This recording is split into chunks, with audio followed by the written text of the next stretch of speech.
아멘. 자, 오늘은 우리 교회 설립 기념일이면서 동시에 첫 번째 강림절입니다. 우리 강림절이라는 것은 또 우리 기다릴 대자에서 대림절이라고도 하는데, 주님께서 처음 오신 성탄절을 기다리면서 동시에 이제 다시 오실 주님을 기다리는 절기입니다. 우리는 진정 다시 오실 주님을 기다리는 교회가 되기를 원합니다. 그런 교회가 어떤 모습이어야 되는가라고 하는 것을 오늘 이 말씀을 가지고 우리가 좀 상고해 봤으면 좋겠어요. 자, 오늘 예배 중에 우리 중고등부 학생들이 참여했는데, 오늘 설교를 잘 이해하려면은 먼저 이런 스토리를 한번 여러분 머릿속으로 그리면 좋을 것 같아요. 자, 우리 부모님이 서울에서 열리는 결혼식에 참석하기 위해서 서울에 갔다가 이제 기왕 간 김에 가족들 또 친척들 좀 돌아본다고 며칠 머물러 있다 오겠다 그렇게 했어요. 그래서 이제 떠나시면서 엄마가 이제 고등학생 아들에게 부탁합니다.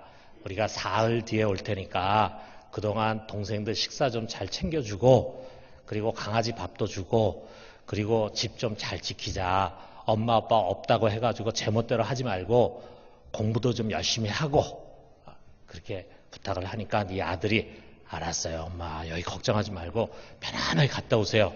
아주 꽤 어른스럽게 대답을 했지만 부모가 떠나자마자 이 아들은 완전 제 세상을 만났어요. 그래가지고 늦게 자고 늦게 일어나고, 그 다음에 친구 불러다가 먹고 마시고 게임하고 놀고 막 온 집안을 난장판으로 만들어 놓습니다.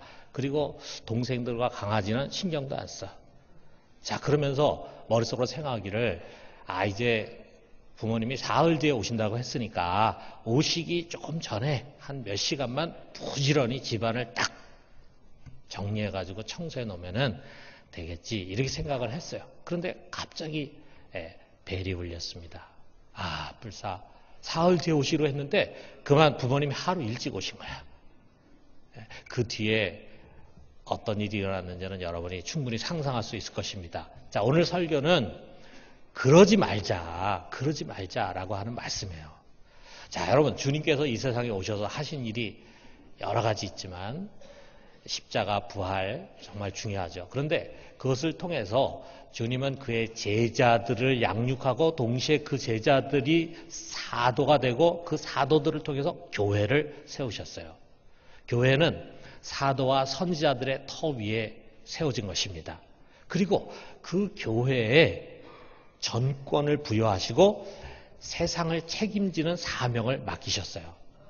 자, 그 대표적인 얘기가 이제 우리 마태복음 16장 18절에서 19절에 베드로에게 하는데, 이것은 교회에게 하는 얘기와 마찬가지입니다. 뭐라고 말씀하시냐면, 내가 이 반석 위에 내 교회를 세우리니 음부의 권세가 이기지 못하리라.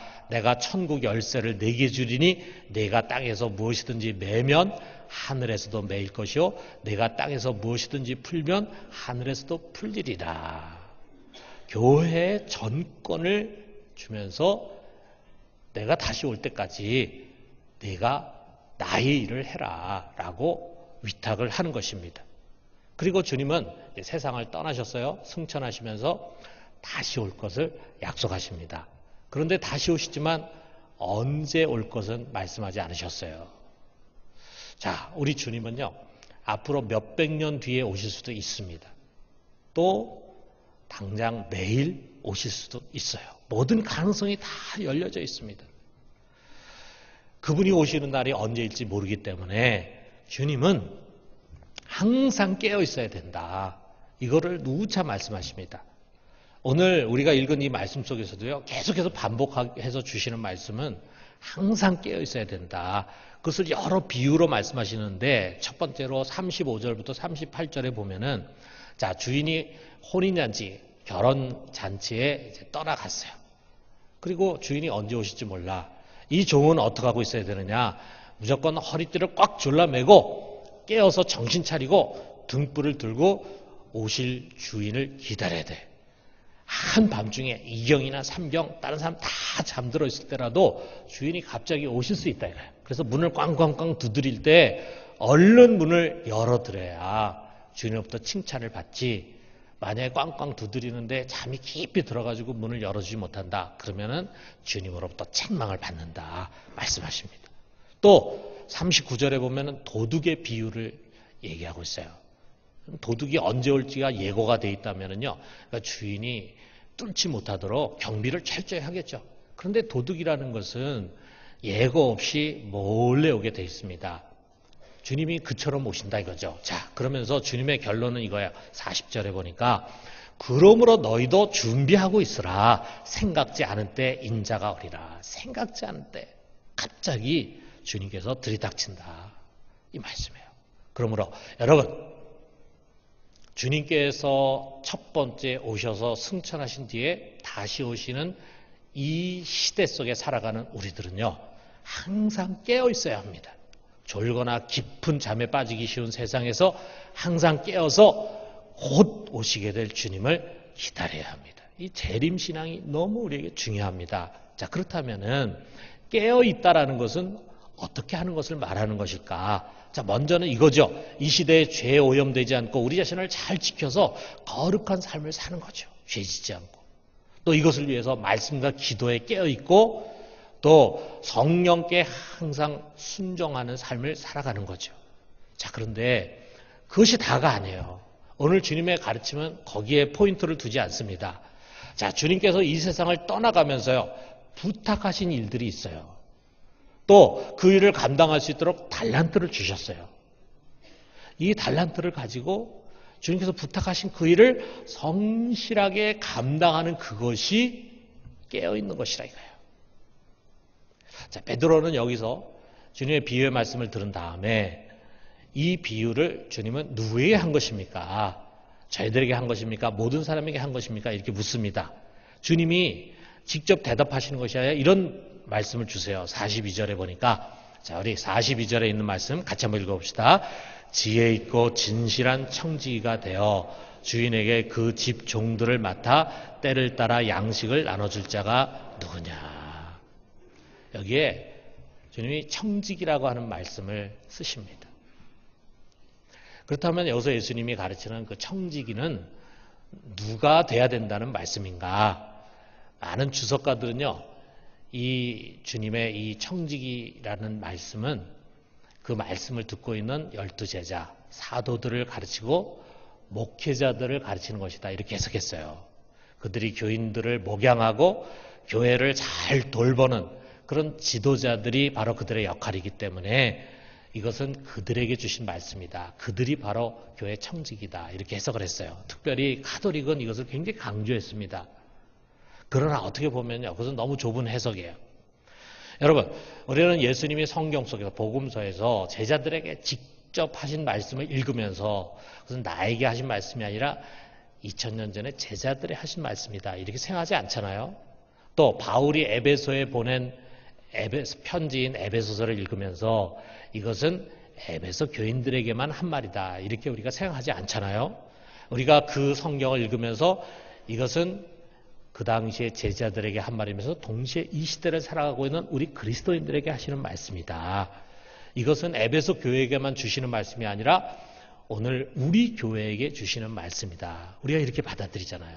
자, 이것처럼 여기 청지기는 사도나 목회자 어떤 특정 부류의 사람들만은 가르치는 것이 아니라 이 시대를 살아가는 모든 그리스도인, 왕 같은 제사장인 모든 그리스도인들, 그들을 가르치는 것이면서 동시에 세상 속에 있는 교회를 가르치는 것입니다.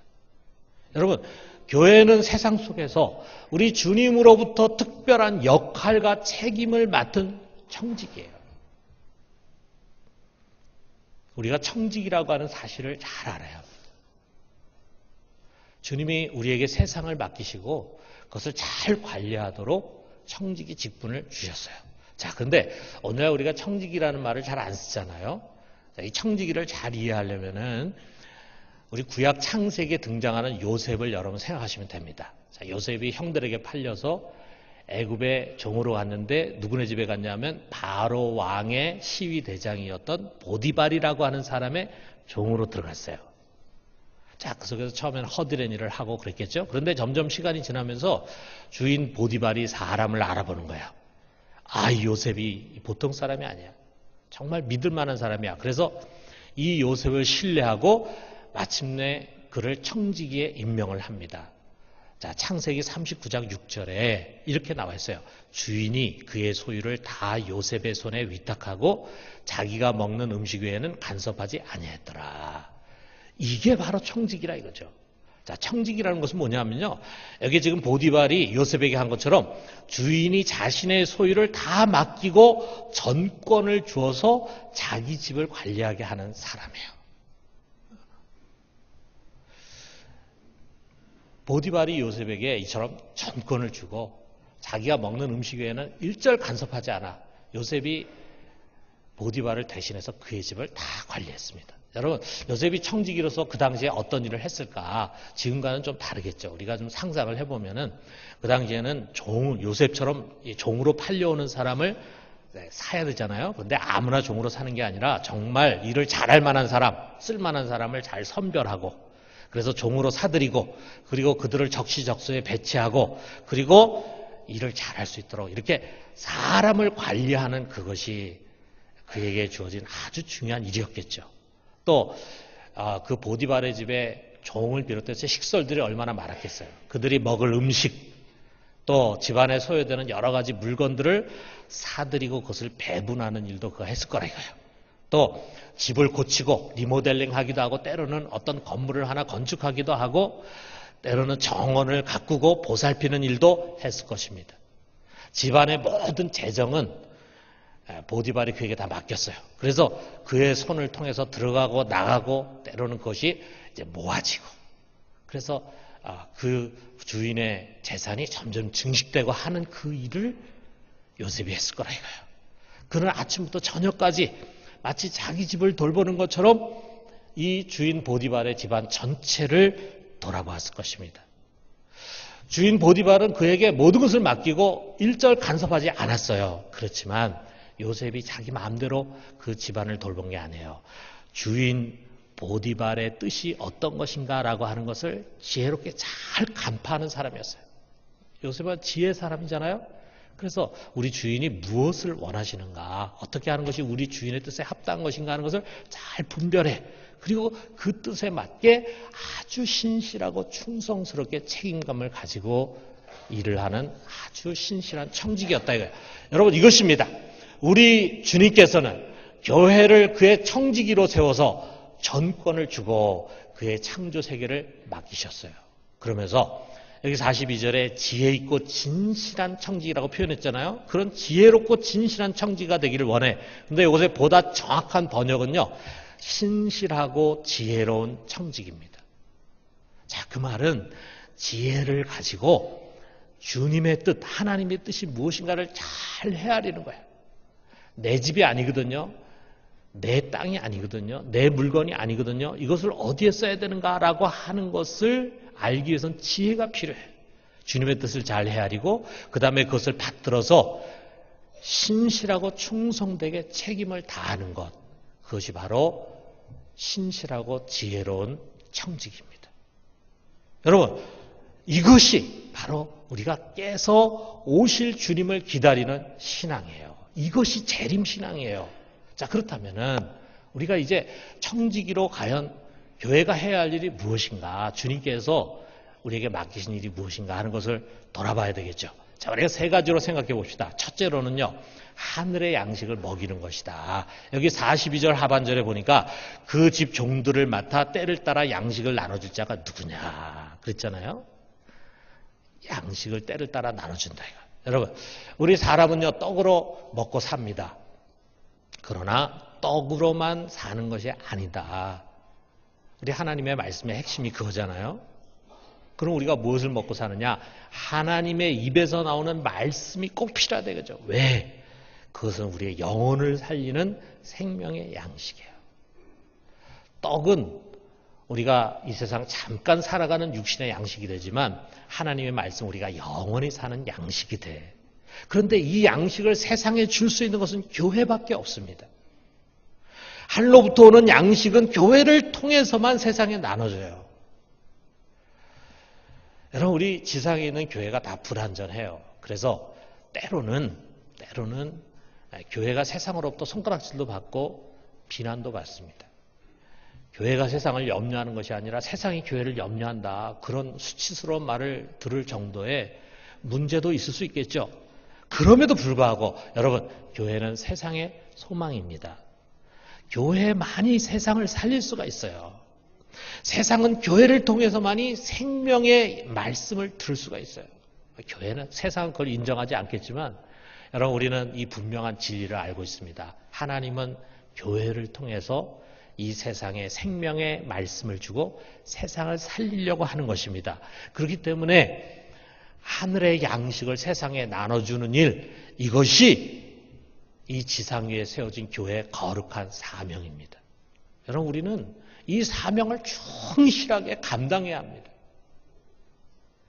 이것이 언제 오실 줄 모르는 주님을 기다리는 준비된 지혜로운 종의 모습이에요. 여러분, 우리가 성찬식 오늘 하는데 성찬을 할 때마다 우리가 돌아보는 말씀 있잖아요. 고린도전서 11장 26절에 자, 우리 같이 한번 읽어봅시다. 너희가 이 떡을 먹으며 이 잔을 마실 때마다 주의 죽으심을 그가 오실 때까지 전하는 것이니라. 우리가 이 성찬을 할 때마다 우리가 해야 할 일이 뭐냐, 우리가 생각해야 할 것이 뭐냐, 주님의 죽으심을 그분이 다시 오시는 그날까지 전하는 것이다. 여러분, 이 짧은 말씀처럼 복음의 핵심이 담겨져 있는 게 없잖아요. 주님이 우리를 위해서 찢기신 몸, 주님께서 우리를 위해서 흘리신 피, 그것이 우리를 살렸잖아요. 그런데 그것을 우리가 기념할 때마다 우리의 사명을 다시금 우리가 인식해. 그것은 뭐냐면 그분이 다시 오시는 그날까지 그의 죽으심을 세상에 전하는 것이라. 아직 믿지 않는 가족에게, 또 친구에게, 이웃에게, 더 나아가서는 세상 모든 민족들에게 우리는 이 복음을 전해야 합니다. 그것이 올바른 재림의 신앙이에요. 전도와 선교에 게으른 교회는 잠자는 교회입니다. 전도하지 않는 교인은 오실 주님을 기다리지 않는 교인입니다. 여러분, 우리 모두가 이 복음 전하는 일을 지혜롭고 신실하게 감당하는 그런 교회와 교인 되기를 주님의 이름으로 축원합니다. 자, 두 번째로는요, 떡을 나누는 것이다. 자, 여러분, 육신을 가진 사람에게는요, 떡이 필요합니다. 먹을 양식이 없이 살아갈 수 있는 사람 이 세상에 한 사람도 없어요. 아무리 은혜로운 사람, 기도 많이 하는 사람도 하루 세 끼 먹어야 합니다. 자, 이 지상에 최초로 세워진 예루살렘 교회는 우리가 그 이후에 교회의 2000년 역사를 볼 때 어떤 교회보다도 가장 이 필요에 민감하고 이것을 채우는데 충실했던 교회예요. 그들은 말씀과 기도를 중요하게 여겼어요. 성도들의 교제를 중요하게 여겼어요. 그러나 그거 못지않게 양식과 의복을 가난한 자들에게 나눠주는 구제사역을 가장 중요하게 생각했습니다. 이것을 위해서 먼저 좀 가진 사람들, 여유가 있는 사람들이 자기의 땅도 팔고 재산도 팔고 하면서 구제금을 모아가지고 교회에 기꺼이 드렸습니다. 그리고 모여진 그 구제금을 나누기 위해서 그 교회에서 가장 성령 충만한 사람, 지혜가 있고 칭찬받는 사람 7명을 뽑아서 집사로 세우고 이 일에 전담하게 했어요. 그러니까 교회에서 가장 신실한 일꾼을 무슨 일을 하게 했냐면은 구제하는 일을 하게 했어요. 그만큼 구제하는 일을 중요하게 생각했습니다. 또 최초의 이방인 교회는 안디옥 교회는 예루살렘에 기근이 들어가지고 예루살렘 성도들이 가난하다, 먹고 사는 것이 어렵다라고 하는 소식을 듣자마자 재빨리 구제금을 모아서 바울과 바나바 편으로 예루살렘에 전달했습니다. 바울을 통해서 이제 막 복음을 받아들이고 세워진 어린 교회들, 유럽의 어린 교회들은 팔레스틴에 기근이 들어서 사람들이 살기 어렵다라고 하니까 힘에 지나도록 많은 구제금을 모아가지고 바울을 통해서 전달했어요. 바울이 유럽에서 소아시아에서 할 일이 얼마나 많습니까? 그럼에도 불구하고 그는 이 구제금을 팔레스틴에 전달하는 것이 가장 중요한 사역이라고 생각했기 때문에 위험을 무릅쓰고 예루살렘에 갔고 결국 거기서 붙잡히고 말았어요. 자, 여러분, 이런 전통은 2000년 기독교 역사에 계속해서 이어져 왔습니다. 지금까지도 그랬고 지금도 교회는요, 영의 양식과 아울러서 육신의 양식으로 세상을 섬기고 있어요. 오늘날 교회만큼 어려운 이웃을 구제하고 섬기고 봉사하는 기관이 또 있겠습니까? 이것이 우리 교회에 2000년 동안 흘러내려오는 전통이라 이거죠. 자, 우리가 복음을 전하게 하려고 선교사 보내지만 선교사가 가서 복음만 전하는 것이 아닙니다. 교회만 세우는 것이 아닙니다. 우리 교회 역시 선교사가 파송된 지역에 있는 사람들의 삶의 질을 높이는 일을 중요하게 생각합니다. 그래서 가난한 나라의 현지인들에게 생활비도 지원하고 장학금도 지원하고 집도 지어주고 우물도 파주고 수도도 놔주고 병도 치료하고 장애인들도 돌봐주는 일을 하고 있어요. 여러분, 우리 교회가 이런 선교지의 구제와 아울러서 국내 이웃 섬김을 위해 사용하는 돈이 얼마나 되는지 아십니까? 매년 2억 원에 가깝습니다. 이것은 우리 교회 전체 예산의 10%를 넘는 예산이에요. 10%를 넘는 돈이에요. 정말 귀한 일이죠. 잘하는 거죠.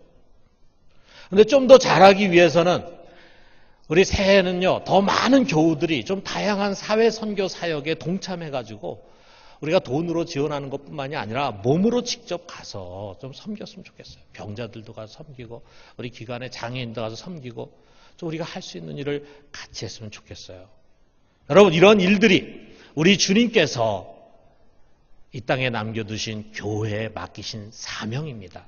우리 모두가 이런 일을 지혜롭고 신실하게 잘 감당하는 교회 되기를 주님의 이름으로 축원합니다. 마지막 세 번째로는 하나님의 창조 세계를 돌아보는 것입니다.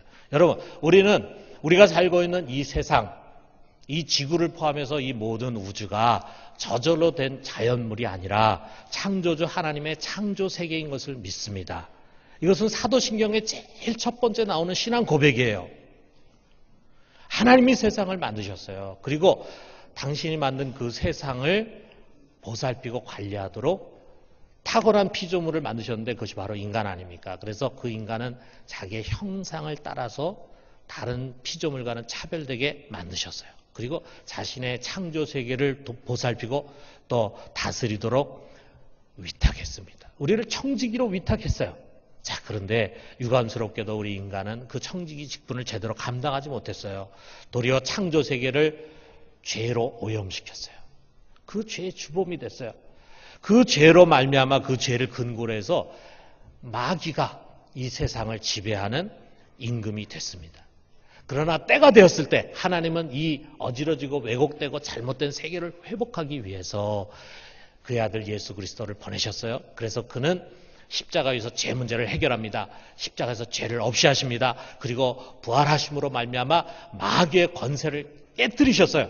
그리고 이제 하늘과 땅의 권세를 가지신 참된 주권자, 참된 왕이 되셨습니다. 그렇기 때문에 여러분, 지금 이 시점, 우리가 살아오는 이 시점은요, 이것입니다. 이 세상은 우리 하나님 아버지가 창조하고 만드셨고, 그리고 우리 주 예수 그리스도께서 이 세상에 하늘과 땅에 권세를 가지신 주님이 되어서 이 세상을 다스리십니다. 이제 우리 주님께서 다시 오셔서 재림하셔서 비로소 완전히 세상을 회복하게 될 텐데 그때까지 교회는 왕의 위임을 받아서 이 이그러진 세상을 바르게 세워야 할 책임이 있습니다. 어떤 책임일까? 그 책임을 세계개혁주의 연맹이 잘 표현했는데 그들이 제창한 JPIC라는 것이 있어요. 뭐냐면 첫째는 정의, justice, 두 번째 평화, peace, 세 번째 창조 세계의 보전, integrity of creation입니다. 이 세 가지가 우리가 하나님께서 만드신 이 세상을 돌보는 청지기로서의 사명이다. 여러분, 우리가 믿는 하나님 아버지는요, 정의와 공의를 사랑하시는 분이에요. 그렇기 때문에 우리 믿는 우리가 그 하나님의 정의가 강물처럼 흘러가는 세상을 만들어 가야 합니다.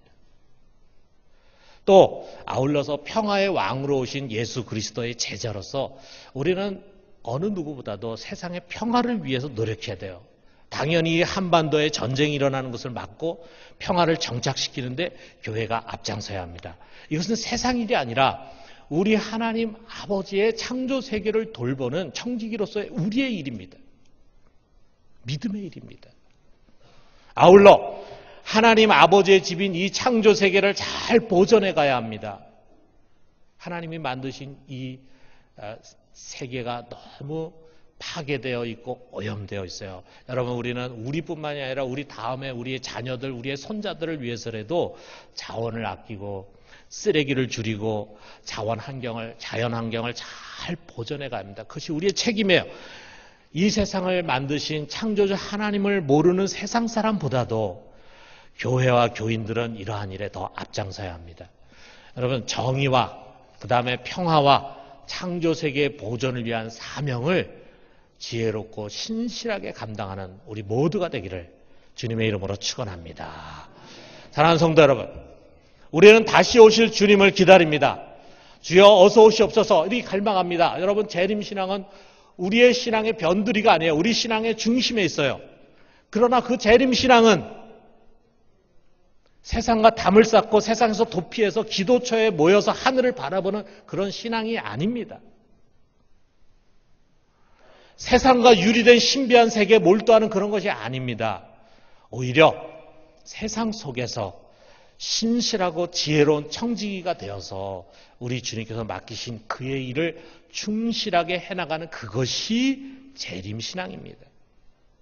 그 사람이 다시 오실 주님을 기다리는 참된 신앙의 사람입니다. 교회는 이 재림신앙에 서서 세상을 바르게 섬겨야 합니다. 우리 교회가 이 시대에 신실하고 지혜로운 청지가 돼서 늘 깨어서 다시 오실 주님을 기다리는 살아있는 교회, 건강한 교회가 되기를 주님의 이름으로 축원합니다. 우리 같이 기도합시다.